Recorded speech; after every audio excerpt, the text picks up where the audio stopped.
Assalamualaikum warahmatullahi wabarakatuh.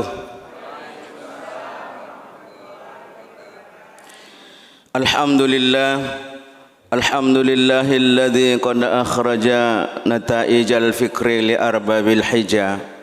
Assalatu wassalamu ala sayyidil mustafa Muhammadin sallallahu alaihi wasallam ahli sidqi wat tuqa. Asyhadu an la ilaha illallah wahdahu la syarikalah wa asyhadu anna Muhammadan abduhu wa rasuluh sallallahu alaihi wasallam la nabiyya ba'dah amma ba'du. Qala Allah ta'ala fil Qur'anil Karim, a'udzu billahi minasyaitonir rajim.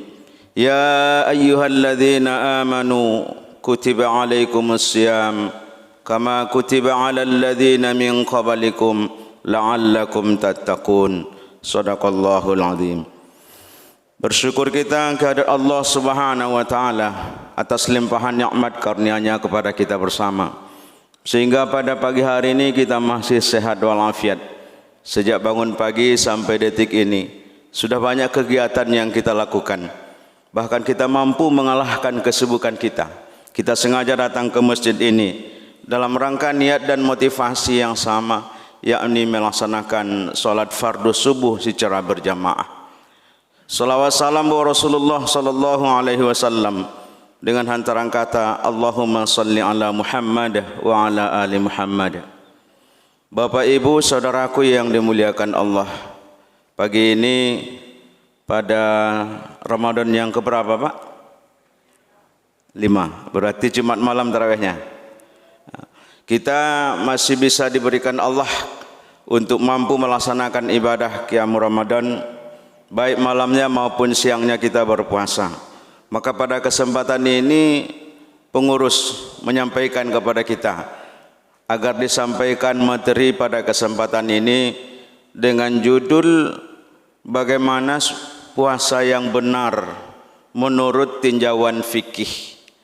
Karena memang kita latar belakangnya adalah dari syariah, Fakultas Syariah IAIN Membojol Padang. Maka pada kesempatan ini sesuai dengan basic keilmuan kita, yakni Fakultas Syariah, sebagaimana kita maklumi bersama, ayat yang familiar, ayat yang populer, dan juga apa yang Allah sampaikan dalam Al-Quran terkait dengan puasa, memang ayatnya ini luar biasa Bapak Ibu. Terurai dengan baik dan benar. Terunut dia mulai dari 183 sampai 88. Penjelasan tentang puasa yang begitu lengkap terhadap syariat ini. Yang pertama yang kita sampaikan bahwa karena ini disebut dengan tinjauan fikih. Bagaimana puasa kita itu benar menurut tinjauan fikih.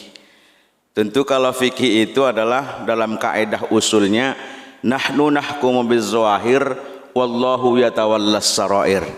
Kita bisa menghukum hanya yang nampak saja, yang rahasia itu Allah Subhanahu wa taala yang paling mengetahuinya. Maka disebutkan dalam hadis Nabi, kullu amal ibnu adam lahu. Semua amal ibnu Adam itu, anak Adam itu baginya, kecuali puasa. Wa ana ajazibihi, dan puasa itu sayalah akan membalasnya langsung. Bapak Ibu para jamaah yang dimuliakan Allah, sehingga ini perlu kita sampaikan bagaimana puasa kita itu memang benar menurut pandangan fikih. Penjelasan pertama yang perlu kita sampaikan, apa itu fikih, sehingga jelas bagi kita tidak ada perbedaan. Al-fiqhu lughatan al-fahmu. Fikih secara bahasa adalah pemahaman. Sementara secara istilah adalah al-ilmu bil ahkamis syar'iyyah al-amaliyah al-muktasabu min adillatihat tafsiliyah. Ilmu yang mempelajari tentang hukum syara'. Bapak Ibu, ilmu hukum syara' itu adalah hukum syariat. Al-ilmu bil ahkamis syar'iyyah al-muktasabu, yang diusahakan min adillatihat tafsiliyah, dari dalil-dalil yang terperinci. Oleh karena itu fikih itu adalah ilmu yang mempelajari terkait dengan hukum syara yang bersifat amaliyah, perbuatan kita yang digali oleh para ulama mujtahid dari dalil-dalil yang terperinci. Maka Bapak Ibu, dalil itu ada dua. Pertama dalil ijmali, yang kedua dalil tafsili, dalil yang masih global, yang kedua dalil yang sudah terperinci. Maka Bapak Ibu, ayat terkait dengan puasa tadi adalah surat Al-Baqarah 183. Allah menjelaskan kepada kita, A'udzubillahi minasyaitonirrajim. Ya ayyuhalladzina amanu, wahai orang-orang yang beriman. Kalau Allah gunakan dalam Al-Qur'an kalimat ya ayyuha, ya harfun nida, ayyuha munada, itu adalah panggilannya luar biasa. Panggilannya kasih sayang kepada hambanya. Kutiba alaikumusiyam, diwajibkan atas kamu berpuasa sebagaimana diwajibkan atas orang sebelum kamu. Yang tujuannya Bapak Ibu, tujuan daripada puasa itu la'allakum tattaqun, agar kamu menjadi orang yang bertakwa. Bapak Ibu, kalimat ya ayyuha tadi itu Allah gunakan dengan panggilan penuh kasih sayang. Maka bagi mereka yang beriman, mereka sambut dengan penuh kegembiraan. Mereka sediakan waktu sepenuhnya untuk beribadah. Bagaimana ibadah mereka agar diterima di sisi Allah Subhanahu wa taala. Maka Bapak Ibu, tahun ini apa yang kita rasakan? Ya, ada yang puasanya Muhammadiyah hari Sabtu, kalau NU hari Minggu ataupun Kemenak. Kalau Islam KTP langsung Lebaran. Sampai hari ini tidak puasa-puasa Pak. Maka bertanya tadi lah bara puasa Pak. Ambola limo, kalimo lah ya do yang kampe. Ada yang Islam KTP sampai detik ini belum berpuasa. Bapak Ibu langsung Lebaran. Nah, ada juga seperti itu. Kenapa? Karena panggilan ya ayyuha itu tidak menyentuh kepada hatinya. Karena yang dipanggil itu hanya tok orang-orang yang beriman. Ibu bapak datang ke sini tadi panggilan azan. Maka yang datang ke sini ada yang belum dikumandangkan azan, dia sudah duduk berzikir di sini. Ada yang datang pas azan. Ada yang datang orang sudah 2 rakaat mau salam. Ada yang sampai detik ini tidak datang-datang ke masjid. Bagaimanapun himbauannya, bagaimanapun imamnya, bagaimanapun ceramahnya, enggak datang-datang ke masjid. Bapak Ibu, itu adalah mudah-mudahan kita hari ini panggilan ya ayyuha itu menyadari bahwa hukum Allah itu yang kita jalankan. Al-ilmu bil ahkamis syar'iyah, hukum ilmu tentang hukum syara'. Maka dalam kajian fikihnya hukum syara' itu dibagi dua. Yang pertama aqsamul hukm syar'i, pembahagian hukum syara'. Yang pertama hukum taklifi, yang kedua hukum wad'i. Ma huwal hukm syar'i? Apa dia itu hukum syara'? Hukum syara' adalah khitabullah al-muta'allaqu bi af'alil mukallaf talban aw takhiran aw wad'an. Titah Allah, perintah Allah yang berhubungan dengan perbuatan si mukallaf, orang yang telah dibebani hukum, baik dia tuntutan untuk melakukan ataupun untuk menghindari larangan, atau takhiran atau pilihan, atau wad'an atau ketentuan dari sononya. Bapak Ibu para jamaah yang dimuliakan Allah, maka ada tuntutan kepada kita orang yang beriman, tolban, tuntutan, yaitu apa? Kutiba alaikumusiyam, diwajibkan atas kamu berpuasa. Maka menurut kajian usul fiknya, hukum taklif itu yang populernya dibagi 5. Sebagaimana kita tahu bersama, yaitu wajib, sunat, makruh, haram, dan mubah. Tapi hari ini sudah bergeser, bukan 5 lagi Bapak Ibu, hanya 2 lagi tinggal barangkali. Apa hukumnya? Wajib atau haram? Kalau sekarang bukan wajib haram lagi, apalagi hukumnya Pak? Sunnah atau bid'ah? Bapak Ibu semakin bergeser. Sementara pahamnya adalah hukum taklif, wajib, sunat, makruh, haram, dan mubah. Yang kedua adalah hukum disebut dengan hukum wad'i. Maka ada di sana syarat, ada mani', ada sebab, dan lain sebagainya. Maka kutiba alaikumusiyam, diwajibkan atas kamu berpuasa. Berarti hukum puasa itu adalah wajib bagi orang yang beriman. Kenapa? Karena ada kalimat kutiba, kataba di depannya ala. maka ditafsirkan dengan diwajibkan atas kamu berpuasa sebagaimana diwajibkan atas orang sebelum kamu. Bapak Ibu para jamaah yang dimuliakan Allah, maka disebut tadi sampaikan bahwa bagaimana puasa yang benar menurut tinjauan hukum fikihnya, tinjauan fikihnya. Sebagaimana disampaikan tadi, tentu kita ingin melihat bagaimana puasa kita ini diterima Allah Subhanahu wa taala sesuai dengan syariat dan juga mendapatkan titel. Daripada visi Ramadan itu Bapak Ibu, visi puasa Ramadan itu ada 3 di sini. Yang pertama 183, la'allakum tattaqun, agar kamu menjadi orang yang bertakwa. Apa nanti indikatornya Bapak Ibu? Pasca Ramadan, indikator daripada orang yang bertakwa itu semakin meningkat ketaatannya, bukan musiman Bapak Ibu. Karena memang dipanggil tadi ya ayyuha tadi, maka musiman sepertinya. Kalau 10 Ramadan ramai, ini masih ramai Bu ya. 10 yang kedua sudah mulai berkurang.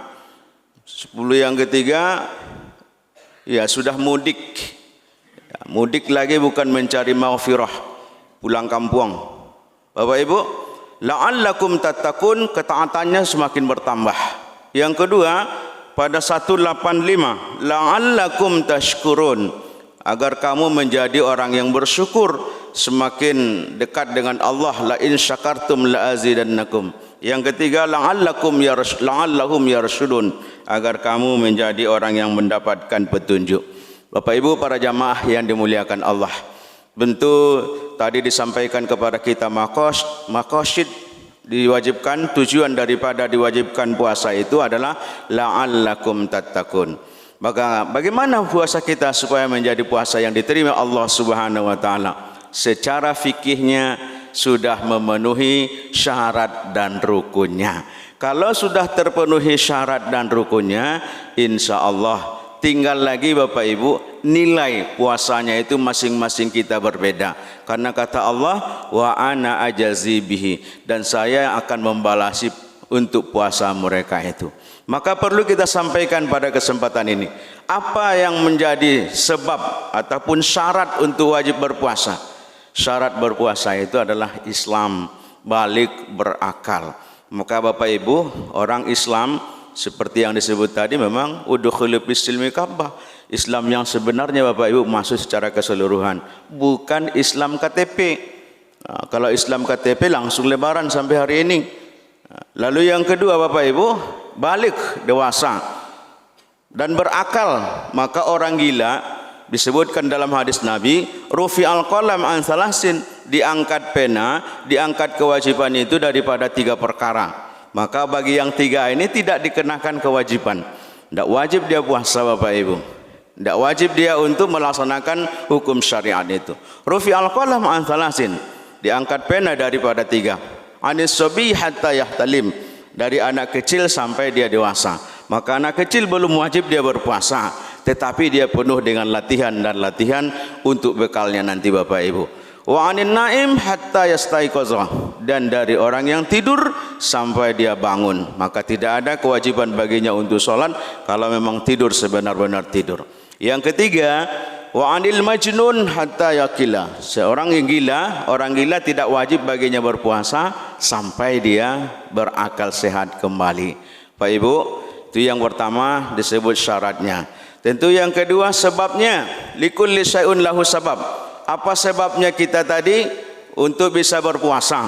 Karena disebut tadi dalam hukum wadai ada sebab, ada syarat, ada mani' dan ada rukunnya.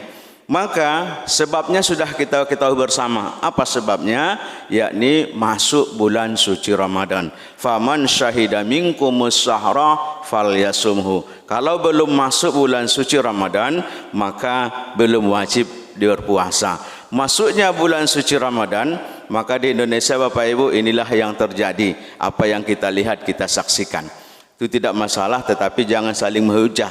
Yang payahnya Bapak Ibu, ya orang yang tidak berpuasa yang berkuar-kuar di sana mempermasalahkan khilafiyah ini. Baik kita tidak masalah, silakan pilih sesuai dengan keyakinannya. Syarat masuk bulan Ramadan. Yang ketiga ada disebut dengan mani'. Mani' itu adalah tertegah tercegah, terlarang dia untuk berpuasa. Siapa itu Bapak Ibu? Bagi perempuan wanita yang datang haid, yang datang bulan. Maka ini perlu kita perhatikan bersama.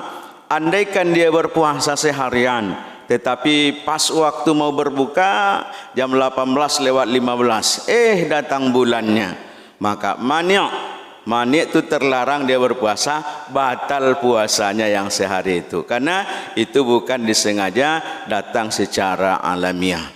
Mani baik dia haid ataupun nifas. Yang terakhir Bapak Ibu, yaitu supaya sah. Puasa kita itu menurut tinjauan fikih tentu terpenuhi rukun-rukunnya.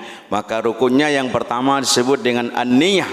Niat itu sebagaimana kita lakukan bersama. Niat itu boleh di hati, boleh dengan berbahasa Arab, tetapi ini boleh tiap malam dan juga boleh 1 bulan penuh. Karena puasa Ramadan itu keistimewaannya Bapak Ibu adalah puasanya penuh 1 bulan, 30 hari atau 29 hari. Maka sudah pasti puasanya 1 bulan penuh. Oleh karena itu niatnya mesti setiap malam dan boleh 1 di awal Ramadan kemarin untuk 1 bulan penuh. Yang kedua adalah sebagaimana definisi daripada puasa. Ma huwa shaum? Apa itu puasa? Tetapi bahasa Al-Quran luar biasa Bapak Ibu. Allah menggunakan dalam surat Al-Baqarah 183 ini dengan kalimat siyam. Kutiba alaikumus siyam. Bukan saum. Ma makna siyam? Bapak Ibu, kalau saum di dalam surat Maryam, cerita Maryam, ya kalau disebut dalam Al-Quran itu Bapak Ibu, maka dia punya kelebihan. Kalau tidak, punya kekurangan, keburukan dan kebaikan. Nah, seperti kisah Fir'aun, ya, kisah Qarun, itu adalah merupakan kejelekan yang tidak patut dicontoh. Tetapi dalam Al-Quran kalau disebut namanya, itu ada kelebihannya. Seperti Maryam, seperti disebut dalam syahrul Ramadan, dalam 12 bulan, hanya Ramadan yang disebut langsung kalimatnya dalam Al-Quran. Maka dia punya kelebihan. Begitu juga dengan Maryam tadi. Inni nazartu lirrahmani sauman. Kenapa dengan makna sauman? Bahwa saum itu maknanya hanya menahan mulut saja. Tapi kalau siam, kutiba alaikumus siam, siam itu maknanya luas. Bukan hanya menahan lapar dan dahaga, tetapi menahan semuanya. Bapak Ibu para jamaah yang dimuliakan Allah, apakah puasanya itu sah diterima atau tidak? Maka tergantung kepada syarat dan rukun yang harus kita laksanakan sesuai dengan ketentuan Allah dan Rasulnya. Dan ulama fikih telah menjelaskan kepada kita mana yang boleh dilakukan dan mana yang tidak. Apalagi kita mempersiapkan ilmu terkait dengan Ramadan, maka perbanyaklah membaca kitab, banyaklah baca buku, sehingga puasanya nilainya lebih tinggi. Di awal kita sebut rubba shaimin laisa lahu min siyamin illal ju' wal atas. Betapa banyak orang yang berpuasa, maka yang didapatinya hanya puasa lapar dan dahaga. Mudah-mudahan puasa kita ini membawa pengaruh terhadap diri kita, tercapai tujuannya maqasidnya, menjadi la'allakum tattaqun, la'allakum tashkurun, la'allahum yarshudun. Kalau terpenuhi syarat dan rukunnya menurut tinjauan fikih, semoga ibadah puasa kita diterima Allah Subhanahu wa taala dan mendapatkan titel ketakwaan itu. Barangkali Bapak Ibu, ini saja yang dapat kita sampaikan. Semoga tinjauan yang singkat ini memberikan paham kepada kita penting mempelajari fikih siam terkait dengan puasa ini, agar puasa kita benar-benar terjaga dan mendapatkan ridho dari Allah Subhanahu wa taala. Karena salah satu-satunya ibadah yang langsung dibalasi oleh Allah hanyalah puasa ini. Karena hubungan kita dengan Allah, kejujuran kita dengan Allah bukan ada sangkut pautnya dengan orang lain. Kalau bersedekah, ibu masukkan nampak sama orang. Kalau bersyahadat, mesti ada orang yang melihatnya. Kalau sholat kiri kanan ada yang nampak. Tapi kalau puasa, siapa yang nampak? Hanya hubungan kita dengan Allah Subhanahu wa taala. Semoga membawa dampak kejujuran dengan memperoleh titel ketakwaan, dan tinjauan fikih ini dapat kita pahami dengan baik dan benar. Barangkali ini saja yang dapat kita sampaikan. Terima kasih atas segala perhatiannya. Mohon maaf di atas segala kekurangan. Fastabiqul khairat. Assalamualaikum warahmatullahi wabarakatuh.